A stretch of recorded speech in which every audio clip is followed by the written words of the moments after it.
Mi won leble, like klak klak leble. Ole ike o, like klak klak le ike o. Mi won leble o, like klak klak leble o. Isojense like na for him blood man buli kezu ka ka ka ka. Agbadu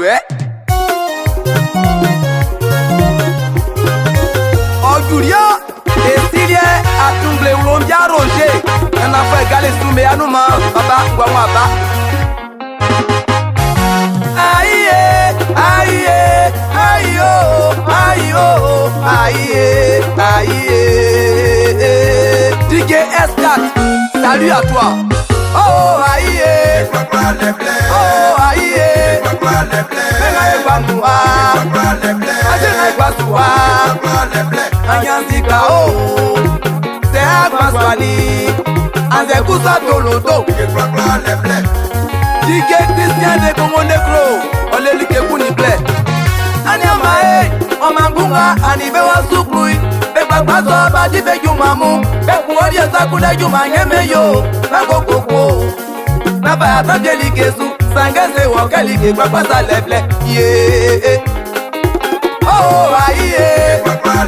Oh aye Aye Baba mu Dike bese ya o Ngwa waba Aseza Pakikle mai woe Pawimba Kabeza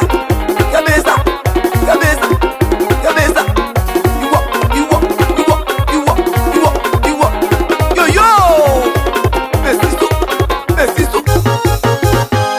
Oh yeah Imanyoli ke gbagba leble o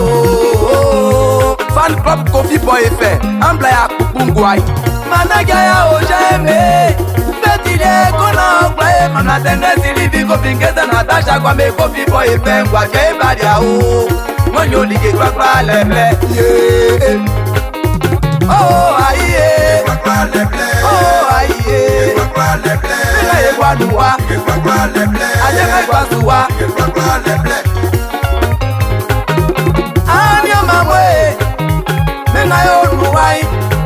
Ole sekuni mwa elie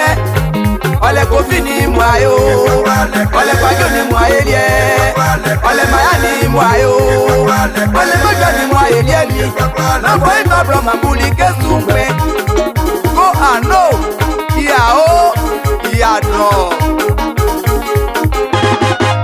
Iya zonje mumpe Mambunya likeka Kwa kwa yo be asa Sengenyo Keje mwakuta soy Besuwa deme si bebe uma Baba ni mami mu, isojense like like gbagba leble Ole ike o, ole ike o Ible na juma jo like gbagba sa leble Yeah Okore shinyo Ani oni abale mama Sefani Ngwa mbali o Mama kwa kumbe ya krisi Jodi kankwa manu malieni o Yurie baba boku ye Oh mama konsi Bajuma Tati kofi kerote Obele kresi kasa Oja wele mamla ifonu ole Aye Amenya Venga egwanu wai Asenga igwasu wai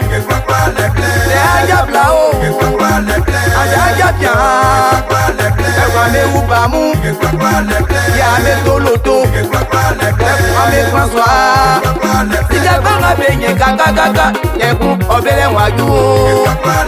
Oh aye Kona luku bagasa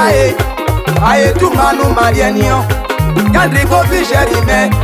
Baba wole ngambo flolen Aye Bloku ke bolon Esilia saule shakiye Bisiye wole ngambo flolen Oh aye Venga egwanu wai Kona mauyo lani Yo wole ngambo floleni Aye Mabwa ibaba manguli ke mo So mangula like na saladi o Koto trenyamye Keku oblele waju Oh aye Oh aye Mama eleo Obrelie kesikasa Yamani obaule Wajuma Zuma Zuma Zuma Zuma Zuma Zuma dakolo jambwe Jean Playa Kangouai